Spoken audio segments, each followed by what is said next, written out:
everyone, my name is Mary, and today at Muscoot Farm we are reading Stone Soup, which was a European folktale that's been retold many times in many different countries. This version is retold by Heather Forrest, illustrated by Susan Gaber. And stick around for afterwards, we have a soup recipe of our own. There was once a comfortable little village nestled in the mountains. The people who lived there had more than enough to keep themselves content. One day, two travelers came along. Their coats were tattered. Their hats were torn. Their dusty shoes had holes in their soles. Hungry and tired, one traveler said to the other, "Surely someone here can spare a bit of food." They knocked boldly on a door. It creaked open and a woman asked, "What do you want?" "Please," said one of the travelers, "we are hungry. Do you care? Will you share? Do you have any food?" The woman squinted her eyes and tartly replied, "No." She quickly slammed the door shut. The travelers walked a little farther down the road and knocked on another door. A young boy answered. His chocolate brown eyes were sweet. "Good day," he said shyly. "What do you want?" "Please," said one of the travelers, "we are hungry. Do you care? Will you share? Do you have any food?" The boy replied, "There is no food here," and closed the door. The travelers wandered wearily through the village, knocking on every door, but everywhere they heard, "I don't care, I won't share, there is no food." They sat to rest beside a well. One traveler sighed and clutched his empty belly.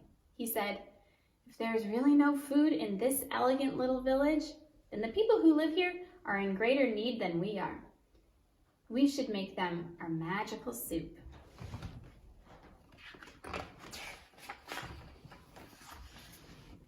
Two travelers climbed up on the ledge of the well and said, "We are master cooks. If anyone in this town has a big black pot, we will make the most delicious soup anyone has ever tasted."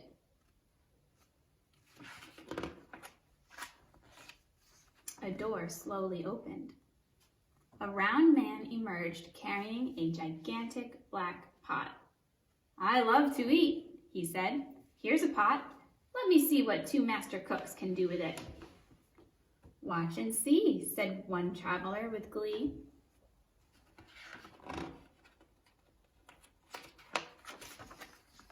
The travelers filled the pot with cold water and built a fire.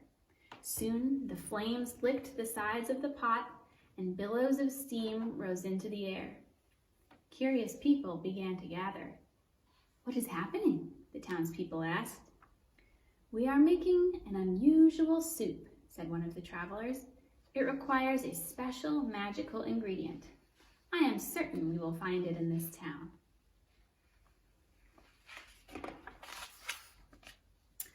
All the eyes in the crowd watched as one of the travelers reached down and picked up an ordinary stone. He tossed it into the pot with a splash. "We're making stone soup," he said. "It will be nutritious, delicious, incredible, and edible. But it would taste better," he paused and sighed, "if only we had a carrot."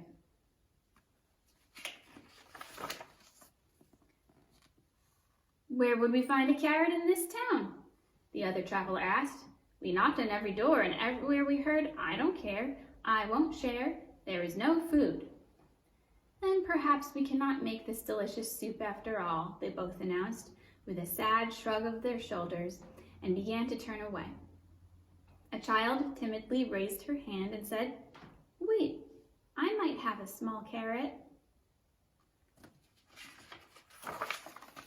"Excellent!" shouted the travelers. "Bring what you've got. Put it in the pot. We're making stone soup." "This magical soup would taste even better if we had a potato," they added. A deep voice in the back of the crowd called out, "I have a potato." "Wonderful!" shouted the travelers. "Bring what you've got. Put it in the pot. We're making stone soup." "It would taste better still," they said, if we had just a few more ingredients.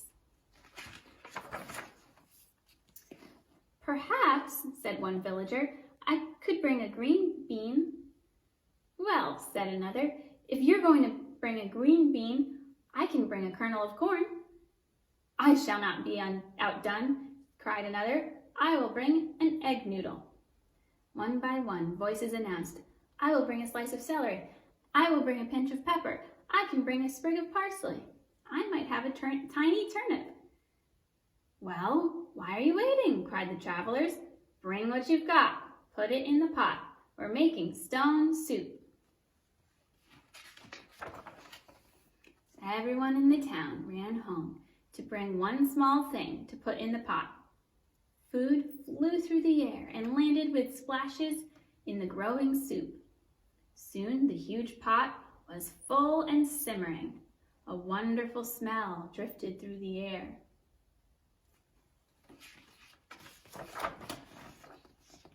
The smell was so tempting, people brought out bowls, spoons, chairs, and tables. They placed hearty loaves of bread, chunks of cheese, and bowls of fruit on the tablecloths. Everyone came to taste the soup and marveled at the flavor. It's amazing, said one woman. These two travelers made such a delicious soup out of a stone. Out of a stone, said the travelers with a grin. And a magical ingredient, sharing. As the travelers left the town, they said, if anyone ever wants to make this soup again, just remember the recipe. Bring what you've got, put it in the pot. Every bit counts, from the largest to the least. Together we can celebrate a stone soup feast. And that was the story of stone soup. Thanks for listening. Now let's go make some. Hi, my name is Mary, and today we're making stone soup. Just like in the story we read, the people used whatever they had on hand. So the vegetables are up to you, but I'll give you some suggestions. Join me at the stove where we will get started. We're making about 8 servings of soup, so we're going to use 4 cups of water, 2 cups of vegetable broth,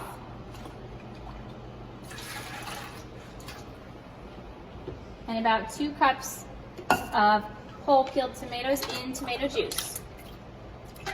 I'll save the extra for later this week. Maybe I'll make some pasta. Use a potato masher to mash the tomatoes a little bit so that you don't have giant tomato pieces in your soup. And we'll let this come to a boil while we chop our vegetables.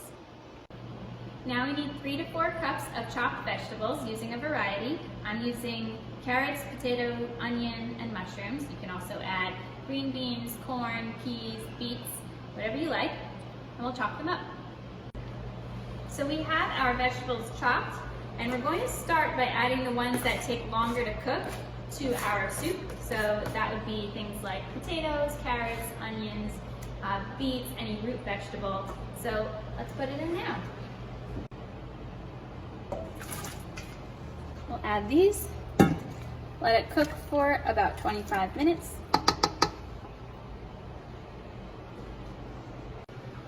Now that it's been 25 minutes, we will add the vegetables that take a little bit less time to cook.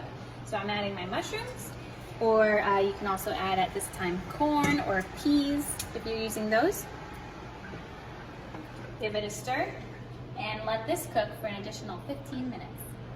Okay, it's been 15 minutes.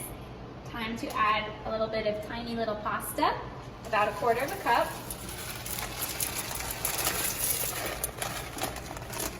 That may have been a little more than 1/4 cup, but who's counting? We'll give it a stir and let it continue cooking for 7 minutes. Now it's been 7 minutes. I'm going to add some fresh herbs. If you have dried herbs at home you want to try too, add those as well, whatever you think might be fun. We had some fresh dill here, so I'm going with that. And then of course, some salt and pepper.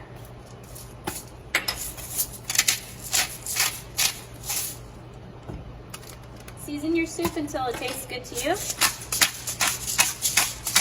So we'll test this in a minute. Okay, we tested it. Tastes really good. So now it's time to serve. So if you've been following along, congratulations! You've made the legendary, the magical stone soup. Enjoy!